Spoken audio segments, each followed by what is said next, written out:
Assalamualaikum warahmatullahi wabarakatuh.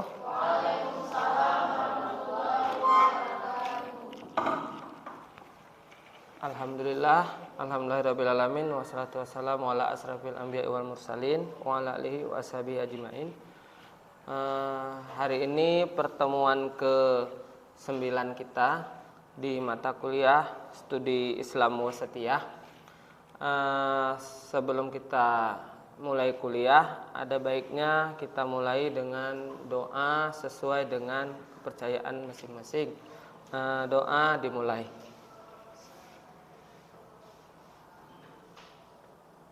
Doa selesai. Oke, baiklah. Sebelum kita memulai materi pada hari ini, karena sudah melewati pertengahan jumlah mata kuliah, di mana perkuliahan kita itu capaian pembelajarannya itu ada 2. Yang pertama, mahasiswa sekalian mampu memahami apa implementasi Islam Wasatiyah dalam kehidupan yang sekarang ini. Yang kedua adalah menghasilkan produk berupa artikel ilmiah atau buku yang diterbitkan.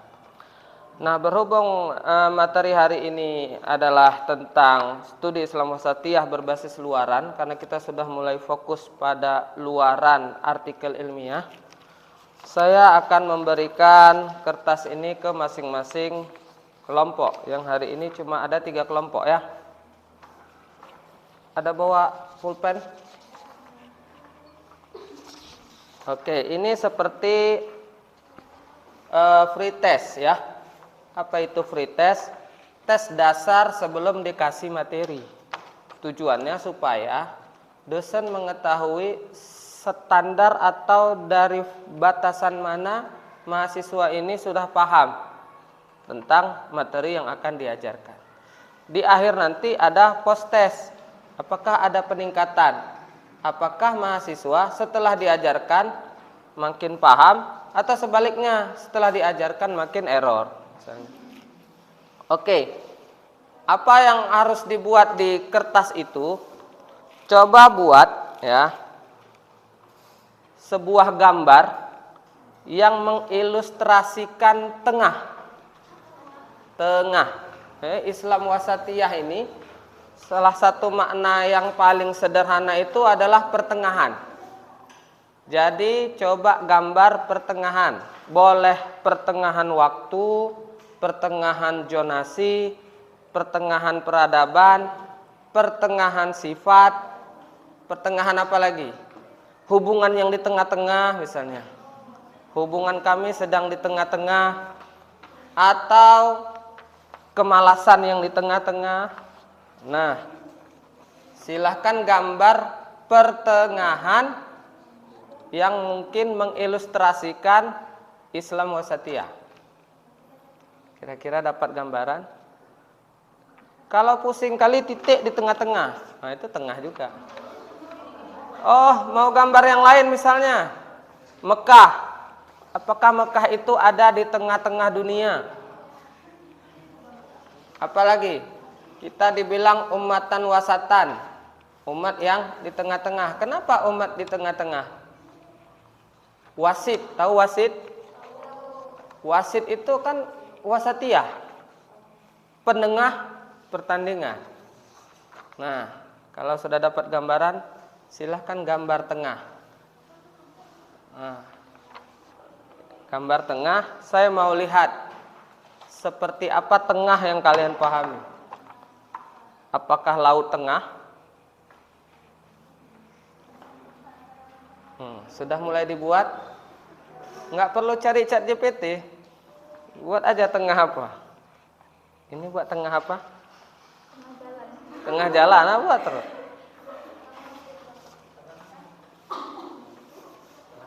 Sudah? Dalam hitungan 10 kumpul.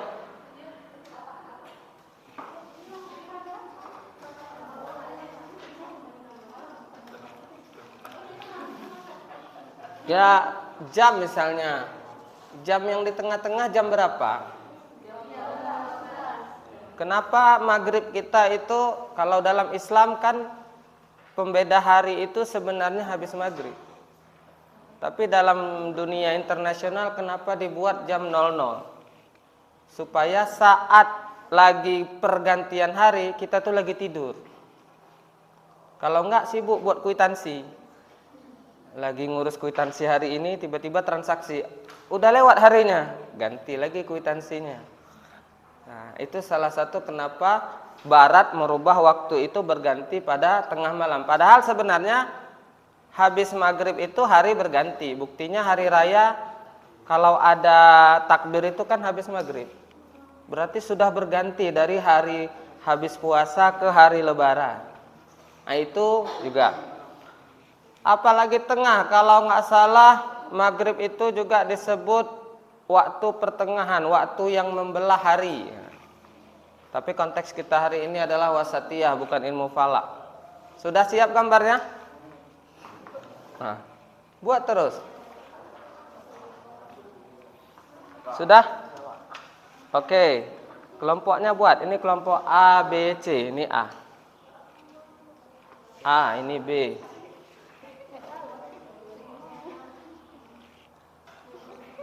Dah. Buat apa? Buat aja terus.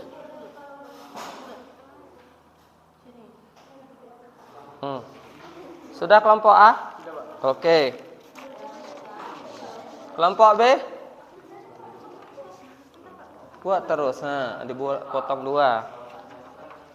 Buat namanya kelompok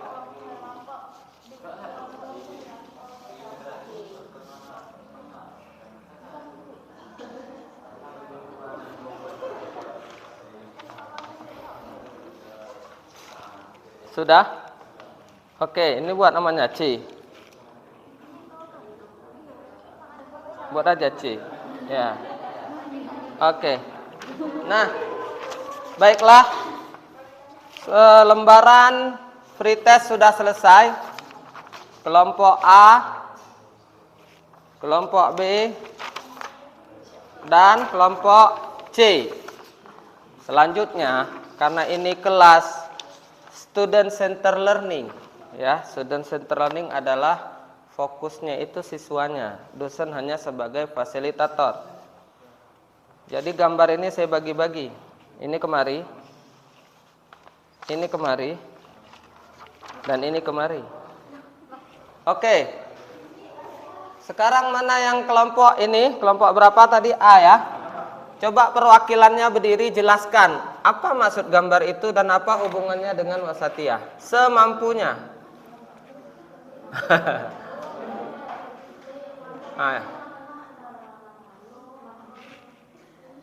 Dah, yang mana dulu mau?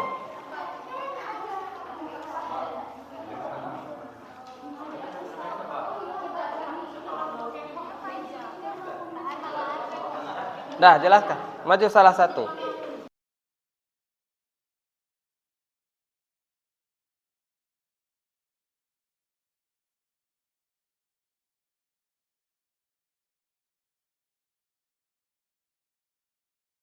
Mungkin maksud dari kelompok A ini manusia. Menghadap ke kamera, berdiri. Dah, jelaskan. Mungkin maksud dari kelompok A ini manusia ini berada di tengah-tengah antara matahari, masjid, ini gereja, dan ini umur mungkin. Mungkin. Ya. Oke, terima kasih. Tepuk tangan yang lain. Kelompok A, apakah jawabannya sudah sesuai? Belum. Oke, kita simpan. Sekarang mana kelompok B? Ini. Coba maju, jelaskan. Itu di tengah-tengah apa tuh? Bola Pokemon kah? Atau rice cooker kah? Berdiri satu orang, jelaskan aja semampunya. Dah, jelaskan terus. Apa kromboloni? Nah, berdiri. Jelaskan. Jelaskan terus. Titik tengah ini kayak donat. Donat. Jadi gambar itu donat. Enggak, kayak bola Pokemon. Iya, kayak Bola Pokemon. Oke, terima kasih. Kelompok ini dibilang mereka itu gambar bola Pokemon. Apa benar? Salah. Oke, sekarang kelompok ini jelaskan. gambar Ka'bah. Yang mana maksudnya Ka'bah adalah adalah kiblat untuk umat manusia. Jadi semua umat Islam berkiblat ke arah Ka'bah. Oke, terima kasih. Tepuk tangan untuk kita semua. Oke, itu free test hanya dibuat untuk merespon ya. Makna tengah seperti apa yang akan kita pelajari dalam studi Islam Wasatiyah. Saya akan beri penjelasan terkait gambar-gambar ini, mungkin ya beda orang beda cara pahamannya. Yang pertama saya ingin jelaskan tengah Islam Wasatiyah itu pertama dalam sisi zonasi. Ya, tengah dalam sisi zonasi, Mekah terletak di tengah-tengah dunia. Walaupun saat ini tengah-tengah dunia itu diklaim oleh Barat adalah Greenwich. Tapi dalam beberapa penelitian filosof muslim atau saintek muslim, sebenarnya yang tengah itu Mekah. Nah, kenapa Allah Subhanahu wa taala menurunkan Nabi Muhammad di tengah-tengah? Ada yang tahu? Kenapa Nabi diturunkan? Ya, ini siapa namanya? Diturunkannya Nabi Muhammad di tengah-tengah itu sebagai penengah terhadap akhlak manusia. Oke, bagus sekali, benar. Tapi dari sisi zonasi, kenapa secara zonasi Nabi diturunkan di Mekah? Kalau tadi dari sisi sifat, ada lain yang tahu? Kelompok ini tahu kenapa Nabi nggak diturunkan di Langsa? Kenapa Nabi tidak diturunkan di kelas ini? Nah, secara zonasi kenapa diturunkan di Mekah? Ada lagi yang bisa jawab? Kalau tidak ada saya jelaskan. Kenapa Nabi diturunkan di Mekah? Karena ya tadi Mekah itu pertengahan, sehingga kalau diletakkan diturunkan di situ secara zonasi, penyebaran Islam akan lebih merata. Kemudian Mekah itu posisinya peradabannya kuat, tapi tidak terpengaruh dengan budaya Persia dan budaya saat itu Romawi. Sehingga kalau Islam dari situ lebih cepat berkembangnya dibanding yang lain. Itu secara zonasi. Kemudian secara waktu, kenapa Nabi diturunkan waktu itu? Kenapa tidak di masa sekarang? Ada yang bisa jawab? Ya. Kenapa Nabi tidak diturunkan di masa kita mengenal TikTok? Kenapa Nabi tidak diturunkan di saat masa Nabi Adam? Ada yang tahu? Kenapa? Pertama, karena masa itu adalah masa yang paling tepat untuk diturunkannya Al-Quran. Kalau zaman sekarang ada orang ngaku-ngaku hafal Quran, bisa jadi dia pakai AI. Kalau hari ini diturunkan orang baca, saya bawa kitab ini, bisa jadi itu plagiat dan sebagainya. Tapi pada masa Nabi, orang nggak bisa semuanya nulis. Ketika datang sebuah tulisan yang sangat luar biasa, itu bisa buat orang jadi kaya. Tiba-tiba Nabi membawa Al-Quran yang begitu sempurna. Itu salah satu kenapa Nabi diturunkan di zaman itu. Oke, siapa yang paham wasatiyah dalam konteks sifat? Sifat yang paling bagus itu pertengahan. Contoh, ada orang masalah harta, pelit dia sama hartanya. Itu terlalu pelit berarti dia kikir, sempit, berarti karena dia terlalu pelit dengan hartanya jadi pelit. Tapi kalau dia terlalu baik jadi apa? Boros. Yang tengah-tengah apa? Ada kalanya dia sedekah, ada kalanya dia berhemat. Itu yang baik dalam konteks menggunakan harta.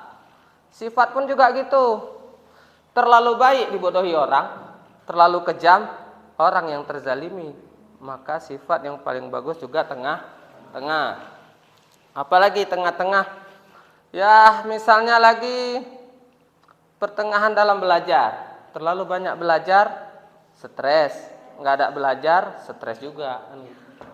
Ya, jadi yang paling bagus itu tengah. Nah, saya mau tanya ini. Apakah selamanya yang di tengah itu terbaik?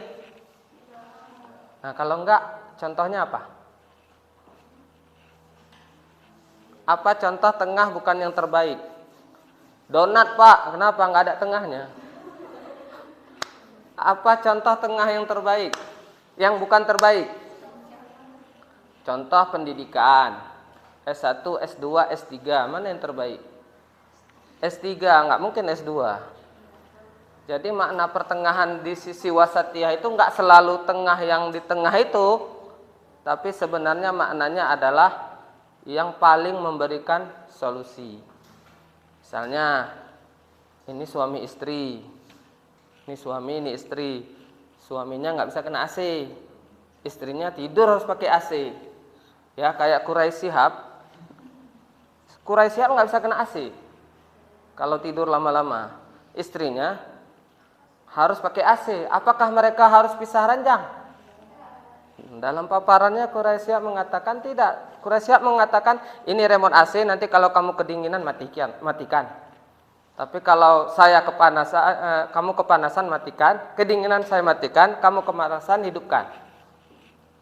Yang ada dalam satu malam tuh hidup mati, hidup mati, hidup mati. Nah, kalau saya melihat indah sekali pasangan begitu. Enggak harus beribut masalah AC. Masa masalah AC aja udah ke penghulu. Kan gitu. Jadi salah satu ciri Islam wasatiyah dalam keluarga itu adalah mencari jalan tengah, mencari solusi. Yang dalam hal ini, ya ketika istrinya nggak bisa dengan AC, mati. Yang bisa dengan AC hidupkan. Ketika nggak, begitu ya. Oke, selanjutnya karena kita ini berbasis luaran artikel, saya akan berikan kepada setiap kelompok itu masing-masing adalah satu kelompok, satu judul jurnal. Satu kelompok, satu judul jurnal. Ini akan dikumpul pada pertemuan terakhir. Ya, akan dikumpul pada pertemuan terakhir. Sebelum dimulai saya tanyakan dulu, sudah ada yang paham jurnal di sini? Jurnal apa itu? Coba kelompok ini, jurnal apa? Ada yang paham? Di sini paham jurnal itu apa? Karya tulis yang dituliskan berdasarkan penelitian. Bagus. Ini? Publikasi ilmiah. Oke. Jurnal itu ada tingkatannya. Ada yang tahu tingkatannya apa-apa aja? Sinta 1, Sinta 2, Sinta 3, Sinta 4, Sinta 5, Sinta 6. Itu kalau di Indonesia. Kalau di luar negeri namanya jurnal bereputasi. Ada Q1, Q2, Q3, Q4. Nah, pada kelas kali ini kita akan menargetkan jurnalnya itu publis di Sinta. Tapi luaran kuliah kita hari ini adalah menghasilkan jurnal. Nah, untuk apa kertas itu? Masing-masing kelompok tuliskan apa yang akan menjadi judul dari jurnalnya yang dikaitkan dengan wasatiyah. Misal, semakin unik judul semakin bagus. Ini prodi apa? HES. Nilai-nilai wasatiyah dalam bermuamalah. Nah, apalagi misalnya Islam wasatiyah dalam praktek jual beli. Praktek wasatiyah Nabi saat berdagang ke negeri Syam. Itu nilai wasatiyah. Contoh, di mana nilai wasatiyah Nabi dalam jual beli? Nabi ketika selesai orang bekerja, kata Nabi, jangan lupa berikan haknya sebelum keringatnya. Kenapa? Anda bisa jawab? Supaya tidak dizalimi. Ada lagi? Apa maksud segera beri uang upah itu sebelum kering keringatnya? Apa maksud lain selain dizalimi? Ya, apa? Lelahnya terbayar. Lelahnya terbayar. Bagus. Ada lagi? Supaya apa? Jangan malu-malu, saya nggak makan orang. Kenapa disuruh segera beri upah sebelum kering keringatnya? Salah satunya adalah kalau orang sudah melaksanakan kewajibannya, secepat mungkin kita kasih haknya. Itu artinya wasatiyah. Artinya seimbang antara kerja dan perbuatan. Hari ini ada orang udah sebulan kerja, gajinya pun belum masuk-masuk. Bahkan sampai digedor, Pak, gaji saya mana? Gaji saya mana? Ditabung dulu. Nah, tidak boleh begitu. Oke. Karena ini kita berbasis jurnal, saya ingin tulisannya itu ada novelty. Ada yang tahu novelty? Makanan apa lagi itu, Pak? Novelty itu kebaharuan. Ini juga berguna dalam menulis skripsi. Itu dalam subbab literatur review. Apa itu literatur review? Ada yang tahu? Kajian terdahulu. Contoh, si A, misalnya si Andre dalam tulisannya wasatiyah dalam jual beli sudah menulis dengan sangat baik. Tapi si Andre hanya menulis jual beli dalam konteks perbankan syariah, sedangkan dalam konteks kota langsa belum ditulis. Itu salah satu contoh literatur review. Kemudian disebutkan lagi, Islam wasatiyah di Indonesia sudah sangat banyak yang menulis. Tapi punya saya ini khusus membahas Islam wasatiyah dalam nilai-nilai hadis Maja Aceh. Kalau kayak gitu tulisan bisa dimuat di internasional. Jadi kalau nanti nulis skripsi pun gitu, itu ada nanti. Metode penelitian sudah masuk? Nah, biasa itu bagian literatur review di situ. Yang membedakan punya kita dengan punya orang apa? Atau bahasa lainnya state of the art, kecanggihan. Kalau kalian buat karya harus pikir itu. Kira-kira yang punya saya ini uniknya apa? Coba perhatikan film drakor hari ini. Kenapa aneh-aneh aja? Tiba-tiba ada seorang cowok dari alam lain bisa melintasi waktu. Itu supaya dia dapat novelty yang belum pernah dibuat orang. Nah, tiba-tiba nanti film drakor, kan biasanya drakor tuh asmara gitu aja kan.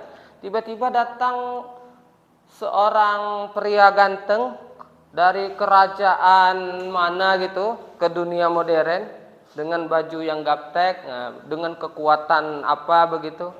Kenapa mereka tiba-tiba buat filmnya loncat dari kewajaran supaya menunjukkan novelty. Dan dalam menulis pun gitu.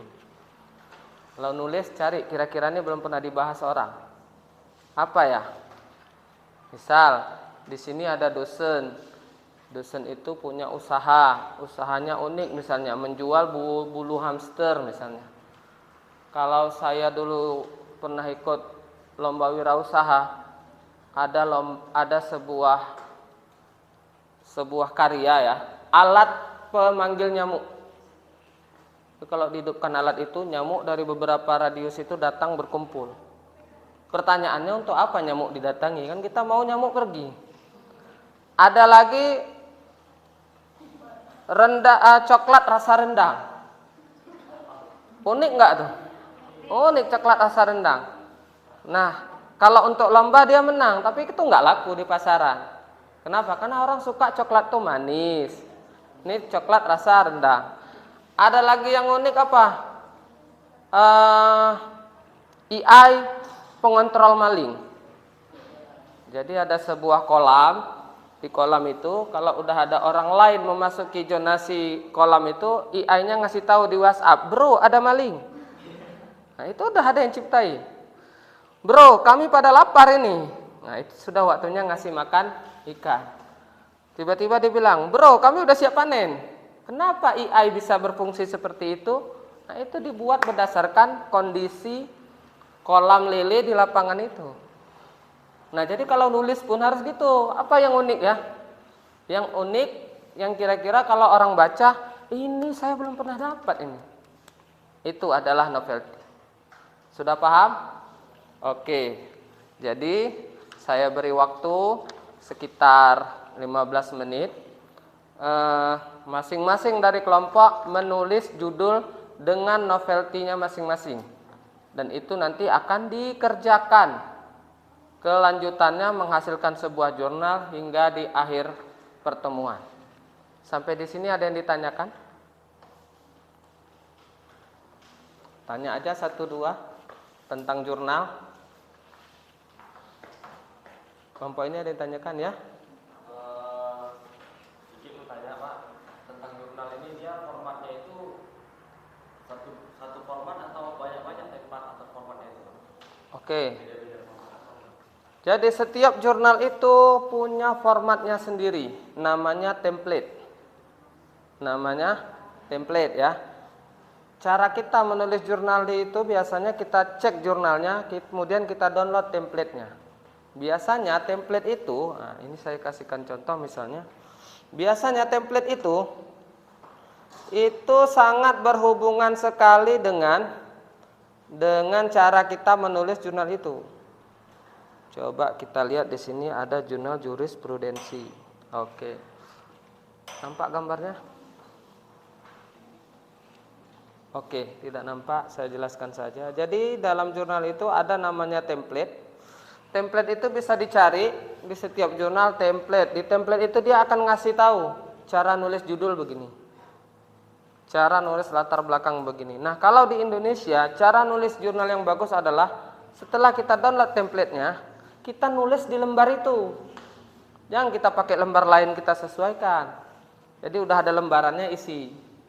Terdiri dari abstrak, semua sudah ada penjelasan. Terdiri dari latar belakang, terdiri dari cara mengutipnya. Jadi setiap jurnal biasanya berbeda-beda, tapi secara umum ada dua tipe, ada klasik dan imrat. Nah ini akan kita bahas panjang lebar pertemuan besok, karena hari ini kita hanya membahas judul. Apa gunanya menulis jurnal? Kalau kalian bisa nulis jurnal, ingat, saya masih teringat kata Imam Al-Ghazali, kalau kamu bukan anak ulama, kalau kamu bukan anak pejabat, maka jadilah penulis. Ya, dengan kalian jadi penulis, kalian itu bisa setara dengan pejabat. Kalian bisa setara dengan ulama. Kenapa? Karena kekuatan dalam menulis itu luar biasa. Hari ini mau naik pangkat jadi dosen harus nulis. Bahkan kalau kalian pandai menulis diminta jasanya. Orang-orang hebat pun akan menghubungi kalian. Pak, di mana ngopi? Pak, kapan kita bisa duduk? Kenapa? Karena bisa nulis. Oke, ada pertanyaan lagi? Kalau nggak ada, kita padati sampai di sini. Jangan lupa kita kumpulkan judul masing-masing. Ya, dikumpulkan judul masing-masing. Kita akan koreksi apakah judul-judul itu layak untuk kita jadikan tugas berkelanjutan tipe kuliah kita setelah pertemuan ke-7 ini adalah draftnya dibawa. Pertemuan minggu depan dibawa dulu abstraknya ya. Setelah itu akan kita bahas sampai menjadi jurnal yang layak. Demikian pertemuan hari ini. Saya sudahi dengan wabillahi taufik wal hidayah. Assalamualaikum warahmatullahi wabarakatuh.